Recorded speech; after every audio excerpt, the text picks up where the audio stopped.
Good Saturday morning to you. I'm Storm Track 8 meteorologist Marcus Bailey. Thanks for logging on to wishtv.com and the Storm Track 8 weather app. We're going to reintroduce rain chances for parts of central Indiana as we go later on in the day. This is kind of how it plays out as we go hour by hour. Not much really brewing here for the morning hours.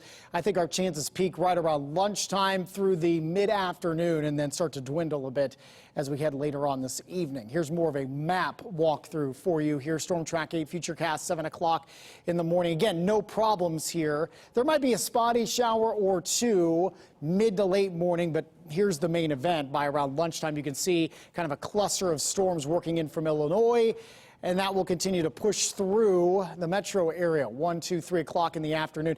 As it does so, it's gradually falling apart, and then it will continue to make its way out toward Ohio. Another cluster could be moving its way in by the mid-evening hours. More on that in just a second. There's a marginal risk out for severe weather across a good portion of the state, although it's a low-end threat and wind will be the primary concern. So much of the day dry, 75 by around lunchtime, 86 will be your high here in Indianapolis, and I think mid-80s pretty common around much of central Indiana. If you're heading to the preseason home opener against the Cleveland Browns, Colts and Browns at Lucas Oil, that's a 4 o'clock kick.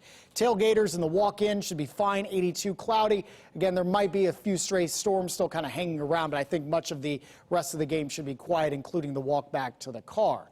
Futurecast this evening, spotty showers and thunderstorms. Can't rule that out. Much more dry time than anything.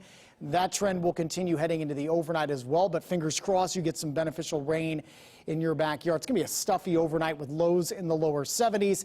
Again, tomorrow we'll have a marginal risk for severe weather. I don't think it's going to be a widespread issue. The morning looks fine. Futurecast does want to squeeze out some isolated storms, especially for the southern half of the state tomorrow afternoon. I'm really leaving much of the day dry, hot, and humid.